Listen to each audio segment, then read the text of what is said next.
কে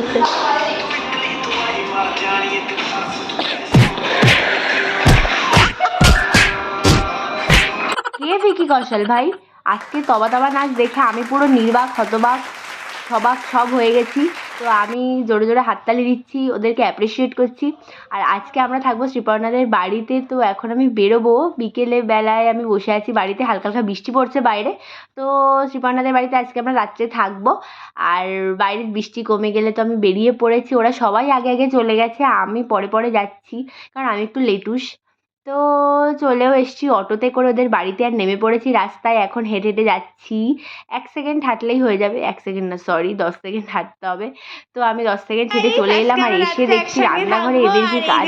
মল্লিক, এই যে অমৃতা, আমাদের এই যে দেখুন শ্রীপর্ণা ব্রহ্ম, আর এখানে কোয়েল বানিয়েছে হচ্ছে ডিম টোস্ট।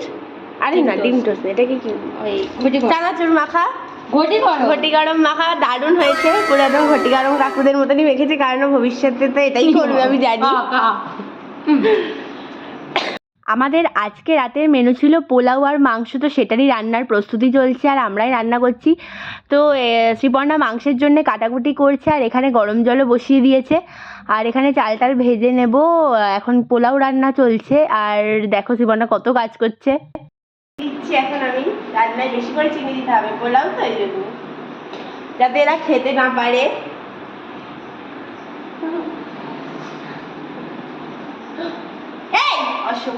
অনেকদিন সবার সঙ্গে দেখা হয় না, তো কোয়েল অমৃতার সঙ্গে এখন কলেজ আলাদা হয়ে গেছে, ওই জন্য খুবই মিস করি ওদেরকে, আর একটু আদর টাদর চলছে ওই জন্যে। আর এখানে আমরা চা খেতে বসেছি, ঠাকুমা আমাদেরকে চা বানিয়ে দিয়েছে, আর কোয়েল এই 4টে বিস্কুট পরপর সাজিয়েছে, এটাও নাকি আমাকে ভিডিওতে দেখাতে হবে, কারণ এরা একটু আধটু কাজ করে, ওটাকেই এরা এত দেখনদারি করে কি বলবো। আর এখানে বিস্কুট খাচ্ছি, আর আমরাও সবাই চাটা খেয়ে নিলাম, চাটা খুব ভালো হয়েছিল। তো চাটা খাওয়ার পরে আবার রান্নাবান্নার পালা, আমরা রান্না করছি, গল্প করছি সব একসঙ্গে। তার মধ্যে অমৃতা ম্যাডামের আবার একটা বান্ধবীর ফোন এসছে, তাই সে গেজাচ্ছে, নতুন বান্ধবী পাতিয়েছে কলেজে, তার সঙ্গে কি গল্প বাপরে। আর আমাদের চা খাওয়া প্রায় শেষের পথে, আমরা আবার রান্নায় যোগদান করব, আর চা খেতে খেতে আমরা আবার কত হাসাহাসি করছি।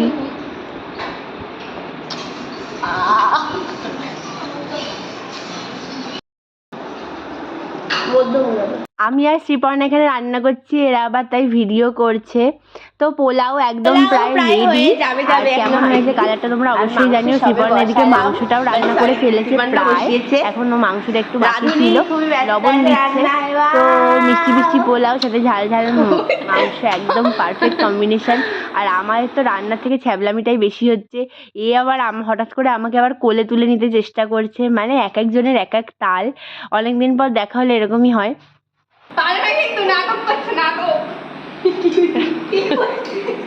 তুই কাজ করছে লজ্জায় পড়ে, এখন আমার বাসন মাজছে, তো ভালো করে বাসন মাজ, ভালো করে ডলে ডলে মাজ, এখনো পরিষ্কার হচ্ছে না, খুব আলসে কাজে। আপনারা যদি কেউ বাসন মাজার লোক চান বাড়িতে, কন্ট্যাক্ট করতে পারেন। আমাকে দেখতে পাচ্ছেন, এই যে বাসন মাজার কাজের লোককে আপনারা দেখে নিন, খুবই ভালো করে আপনাদের বাড়িতে কাজ করবে, টাকা পাবে, তো ওই জন্য লোভে লোভে ভালো করেই করবে ফেলে। তারপর আবার কোয়েল হঠাৎ করে উঠে দাঁড়িয়ে আমাদেরকে এই ট্রেন্ডিং স্টেপ দেখাতে শুরু করলো, কিন্তু স্টেপ দেখে তো আমরা একদম নির্বাক হতবাক হয়ে গেছি।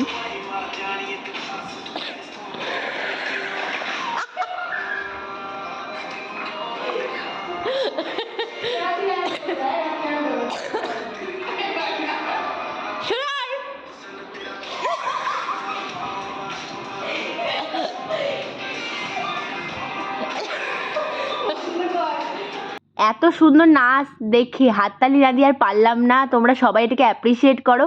আর এখানে আমরা 3জন লাইন দিয়ে এখন মাথা টিপতে বসেছি, তো সবাই মিলে থাকলে কিন্তু এরকম খুব মজা হয় আমাদের। আর এখানে মাংস রেডি একদম, আর পোলাওটাও একদম রেডি, রাত্রের কম্বিনেশন কিন্তু একদম দারুণ ছিল। তো আর অমৃতা খেয়ে দিয়ে চলে গেল বাড়িতে, ওর বাড়িতে একটু প্রবলেম আছে, কাকিমার শরীর খারাপ বলে চলে গেছে। আর এখানে আমরা বসে বসে গল্প করছি, কোয়েল আমার কানের পাশে কী কী বকবক করছিল সেটাই শুনছিলাম। আর রান্নাটা কেমন হয়েছে সেটা টেস্ট করানোর জন্যে ম্যাডাম আবার থালায় করে নিয়ে চলে এসছে আর আমাদেরকে গালে তুলে খাইয়ে দিচ্ছে। আমরা কিন্তু আগে ওরকম এক থালায় সবাই মিলে ভাত খেয়েছি, এটা কিন্তু খুবই ভালো লাগে। অমৃতাকে খুব মিস করছিলাম, সীমন্তীকেও খুব মিস করছিলাম। তো আমরা এখানে বসে বসে গল্প করছি আর এটাকে ঘুম পাড়াচ্ছি, এখন কোলে শুয়ে বলছি ঘুমা ঘুমা, ঘুমিয়ে পড়। কিন্তু কিছুতেই ঘুমাচ্ছিল না, দুরন্ত বাচ্চা একদম কিছুতেই ঘুমাতে চায় না। ঘুমা সোনা ঘুমাই ঘুমাই ঘুমাই ঘুমাই ঘুমাই। আয়নার সামনে দাঁড়িয়ে একটুখানি ঢং করছি, আবার একটু নাচানাচিও করছিলাম। তারপর তো খাওয়া দাওয়ার পালা, আর তেজপাতাগুলোকে আবার বেছে বেছে রেখে দিচ্ছে উনি। আর আমার থালায় সিপর্ণা দুটো ভালোবেসে লঙ্কা দিয়েছে, থ্যাংক ইউ সিপর্ণা। আর ওখানেও কাজ করছিল আর আমরা খেতে বসে পড়েছি। আর এই হাবাতে তো আগে আগে খেয়ে নিচ্ছে যাতে আমরা ভাগ না বসাতে পারি। আলুগুলো আজকে সেদ্ধ হতো, নিজে তো কোনো কাজ করিস নি, আবার আলু। খাওয়া দাওয়া করে এসে আমি কোয়েলের কোলে শুয়ে শুয়ে কী কী গল্প করছিলাম ভুলে গেছি। আর আমাদের এই দেখো রানু মণ্ডলকে কেমন লাগছে, রানু মণ্ডলকে একদম রানু মণ্ডলের মতনই লাগছে, কী কী বকবক করছিল। তারপর তো রাত্রে ঘুমিয়ে পড়েছিলাম আর সকালে উঠে এদের অনেক জ্বালানোর চেষ্টা করেছি কিন্তু ঘুম থেকে ওঠেনি, তাই যত ঠেলাঠেলি করে আবার নিজে ঘুমিয়ে পড়েছি। তারপর তো সবাই যখন উঠলো তখন আবার উঠলাম আর ঘুম থেকে উঠে একদম চোখ খুলে গেছে। এখানে আবার কি বকবক করছিল ভুলে গেছি।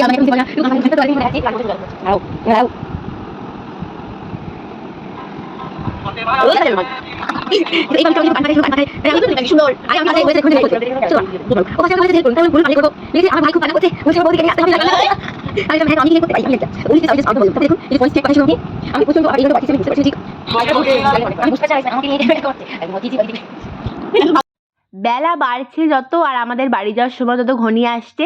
এখানে আমরা সকালবেলায় ব্রেকফাস্ট মানে ভাত খেয়ে নিলাম। তারপর আমরা প্রচুর গল্প টল্প করে বেরিয়ে পড়েছি 11:30টার দিকে। আর এখানে রাস্তায় বেরোচ্ছি আর প্রচণ্ড রোদ ছিল বাইরে। সবাইকে টাটা করে দিলাম, টাটা সিপর্ণা, টাটা কোয়েল। আর আমরা দুজন এখন কোয়েল আর আমি হেঁটে হেঁটে একটুখানি সামনের দিকে এগিয়ে আমি অটোতে উঠে যাব। আর তাই জন্য প্রচুর গল্প করছিলাম কিন্তু অটো পেলাম না, একটা ভ্যান পেলাম, তো ভ্যানে উঠে পড়লাম। তো আজকের ব্লগটা এই অবধি, আর কেমন লাগলো তোমরা অবশ্যই জানিও। আর তো এই মজাদার ব্লগটা তোমাদের কেমন লাগলো তোমরা আমাকে অবশ্যই জানিও, আর তোমাদের হাসি পেয়েছে কিনা সেটাও কিন্তু আমাকে লিখো। তো টাটা, আজকের ব্লগটা